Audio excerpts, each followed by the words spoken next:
Magandang araw, welcome po sa aking channel of 9TV. Meron po ba kayong mga properties na napapabayaan or non-performing assets? Plan nyo ibenta, pero wala kayong oras sa pagbenta nito. Kung ito'y pagkakatiwala nyo po sa amin, tag lang po kayo sa aking numero. Usap po tayo, gawan ko po ng video for free. Yes, libre po, wala po kayong babayaran. Tutulungan pa namin kayong mabenta inyong property. Kami na po bala sa marketing, sa boosting or paid ads. Even sa tripping, hindi na po kayo mapapagod sa pag-entertain ng mga buyers. Kami na po bala sa lahat. Tawag lang po kayo. Nandito po tayo ngayon sa Muntinlupa City kung saan meron po tayong bagong video presentation, isang brand new residential commercial building. Napaganda po ng lokasyon nitong property, gawa ng napakalapit lang po sa lahat kaya ng SM, sa Pepsi Cola, at lahat ng business establishments. Pati po government offices. Mula po dito sa main highway, ang building po ay walking distance lang. Siguro mga 5 meters. So ilang steps lang po. Nandito na po tayo sa property binebenta kung saan ito po'y brand new. May lot area po ito na 239 square meters at may floor area na 500 square meters more or less. 3-story po ito. Ang ground floor ay may commercial space na glass enclosed, then roll up and down. May toilet and bath, kitchen, storage area, laundry area, at may roof deck. Then sa second floor and third floors ay meron pong 12 units na condo type apartment. May built-in cabinet, aircon, shower water heater, may individual laundry area sa roof deck, then may balconies, fully tiled din po ang hallway, at lahat pong units ay meron na pong individual ng electric and water meter. At dito po sa harapan ay meron pong 4-car garage. Check po muna natin itong commercial space dito sa ground floor. So marami pong pwedeng umupa dito. Pwede pong 7-Eleven, Alphamart, Dali. So kung ano man pong mga convenience store. Gawa nang yan po ang nakadisenyo. So every corner meron pong mga outlet. Naka-tile flooring na rin po ito. Then naka-LED lights. At sa dulo naman po, meron pong access wooden door na papunta sa staff room. Malaki naman po ang espasyo nito. Meron pong kitchen countertop, wall-mounted cabinet. Then meron din pong storage ng kitchen utensils sa baba nito. May glass block sa dulo, nag-serve as natural sunlight. Naka-tile flooring, high ceiling. So pulido po ang pagkagawa, gawa ng ito po'y owner's built. May pagbabago lang sa kanilang mga plano, kaya ibebenta na po ito. Ito po yung shower room na naka-tile bathroom wall at may overhead shower. Then nakabukod po ang banyo. Labas po tayo para check natin yung kabilang side na kung saan dun po yung toilet. So, dito po yung kabilang side. Ito po yung naka-tile bathroom wall, may bathroom window, then water closet, hand wash basin. So wala po kayong papagawa dito. At yan po yung wooden door. Then labas po tayo. So ganito po kalawak itong commercial space dito sa ground floor. Pag tinaas po yung roll up, glass walls din po yan. Kaya tanaw po sa labas kung ano man ang mga magiging produkto ng uupa dito. Tungkol naman po sa rental, wala pong nabanggit si owner gawa ng mula pong nung nagawa ito, ay hindi pa napaupahan. As in, brand new po ito. So mga nag-skip po ng video, summarize ko lang po. Ito pong property ay nasa Muntinlupa City. At mula po sa main highway, mga 2 to 300 meters lang po. Walking distance lang from the highway. 3 palapag po ito. Ito pong sa ground floor ay commercial space. Then sa second and third floor ay meron pong 12 units na condo type apartment. Dito po sa harapan ay meron pong 4 na car garage. Then may lot area po ito na 239 square meters. At may floor area na 500 square meters. At sa roof deck po ay meron pong service area for each units. So ito po yung daan o hallway na papunta naman sa second floor. Ito pong hagdan ay naka-tiled staircase at metal handrail and railing. Ito po yung glass blocks mula dun sa staff room ng commercial space. So nandito na po tayo sa second floor. May security gate po dito. Then dito na po yung mga residential condo type apartment. Check po natin itong first unit na may aluminum screen door at solid wood door. Samahan niyo po ako, pasok po tayo. So dito po pagpasok natin ay nandito na po yung kitchen countertop. Then dito na po yung living area. Then pwede pong maglagay ng partitions. So sa ngayon may mga double deck. Then meron na rin pong wardrobe. At dito naman po yung kitchen. May aircon na rin po siya. May kitchen window. Stainless sink with faucet. Wall-mounted cabinet. At dito naman po yung shower room at toilet.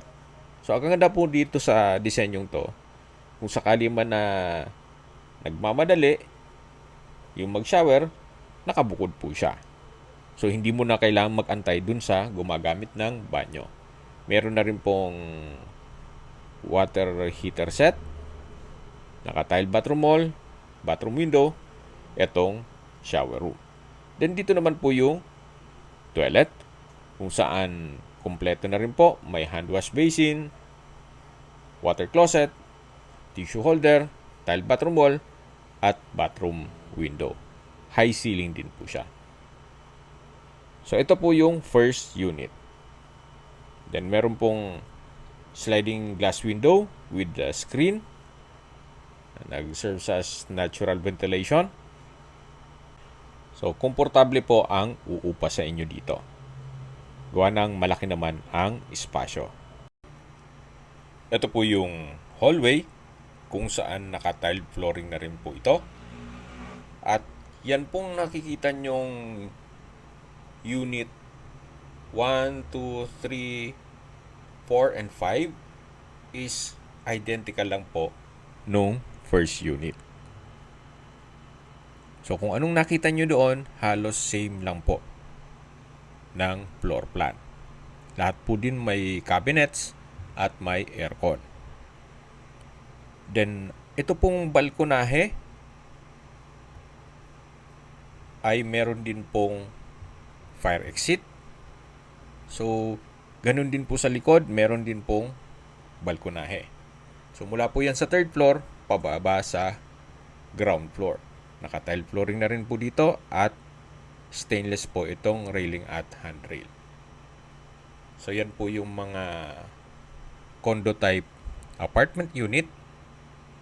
Bali po dito sa second floor ay meron pong 6 na units. Lahat po yan may aircon at may sariling toilet and bath. Then shower room. So mula naman po dito sa second floor, yan po yung steel gate. Ito po yung last unit o unit 6. Then ito po yung hallway. Yan po yung hagdan na papunta naman sa third floor. Naka-tiled staircase na rin po dito. Samahan niyo po ako, akyat po tayo. So, dito po sa third floor ay meron din pong security gate. Then, 6 na units din po meron dito. So, same floor plan pa rin po. Studio type lang siya. Dito po sa harapan o pagpasok nyo pa lang, nandun na yung kitchen countertop. Then, meron din pong shower room. Then, toilet. Nakabukod po lahat. Meron din pong wardrobe. Then, sa kusina, may kitchen cabinet, kitchen countertop. At lahat ng units ay may aircon. So, dito naman po ay may another hallway. Ito naman po yung papunta sa roof deck. So, dito po ay kung ano yung disenyo ng hagdan sa baba hanggang second floor, ganun din po. Naka-tiled staircase, then metal railing at handrail. Lahat pong units ay may drying cage o service area. Kaya kung susumahin nyo po, baka 15,000 to 18,000 per unit dun sa residential condo apartment. Gawa ng malaki din po itong drying cage nila o service area. Yung commercial space po ay meron din pong drying cage o service area. Ganun po kaganda ang disenyo nitong residential commercial building. Hindi lang sa location niya, kundi pati itong pagkagawa. Then dito po yung fire exit, yung kaninang pinakita ko sa inyo. So mula po dito, pababa po yan hanggang second floor, hanggang ground floor. So mapapansin nyo po, quality po ang pagkagawa, hindi po tinipid. Gawa ng ito'y owner's built. Nagkataon lang na meron mga pagbabago sa kanilang plano, kaya ibebenta na lang ito. Then meron din pong solar power.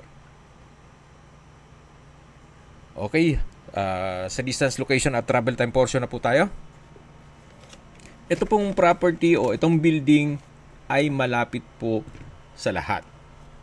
Gaya ng SM Center Muntinlupa, LTO Muntinlupa, pabrika ng Pepsi Cola.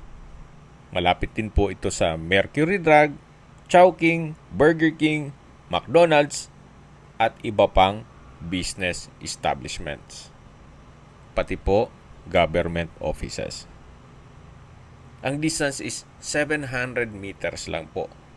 Then ang travel time is 4 minutes. Then mula naman po sa Muntinlupa Hospital, ang distance is 5 kilometers at ang travel time is 19 minutes. Yan po yung lagi kong binabanggit sa inyo na dapat nyo i-consider sa paghanap ng property, yung meron pong malapit na hospital. Hindi ko naman po sinasabing sakitin kayo. Yan naman po for emergency purpose lang naman. At mula naman po sa Makati at BGC, ang distance is 26.8 kilometers at ang travel time is 42 minutes. Kung manggagaling naman po sa airport, ang distance is 22.8 kilometers at ang travel time is 36 minutes. Okay, sa presyo na po tayo. Binibenta po ito ni owner sa halagang 35 million pesos. Para sa akin po, fair deal na rin. Gawa ng sa mahal po ng construction cost, gaya ng material and labor. At ganito pa pong hindi tinipid tong building, fair deal na rin po. At syempre, yung presyo pa po nitong lupa. Para po sa isang income generating property, hindi na rin po masama yung ganitong presyo. At least, ready for operation na po. Kumbaga, i-manage nyo na lang. So, depende pa rin yan sa inyong assessment dito sa property. Yan naman po'y opinion ko lang naman. Kung may mga katanungan po kayo, tawag lang po kayo sa aking numero. At sa mga kababayan naman natin na sa ibang bansa, meron po akong Telegram. Sa mga iPhone user naman, may iMessage. Meron din pong Imo, Skype, Viber at WhatsApp. Same number lang po, 0917-316-3399. Sa mga nagtatanong naman po ng aming Facebook, meron po kaming Facebook page na Nov9TV at Facebook Real Video. Meron din pong TikTok at Instagram. May ibang YouTube channel po kami na The Nov9TV Channel, Nov9TV Listings, Nov9TV On The Spot, at Nov9TV Updates. Sana po naibigan nyo ang video presentation. Paki-like and subscribe na lang po sa aking channel para ma-update din po kayo sa aking future listings. Kung sakali po hanap nyo yung mas malaking sukat ng lupa, meron din po kami ibang listings na pwede nyong pagpilian. Huwag po kayo mag-atubiling tumawag sa amin, then let us know your budget para malaman namin kung anong property pwede namin i-alok sa inyo. Sa lahat pong viewers, subscriber at nagtiwala po sa amin, salamat po sa suporta. Ingat po kayo lagi at yung pamilya.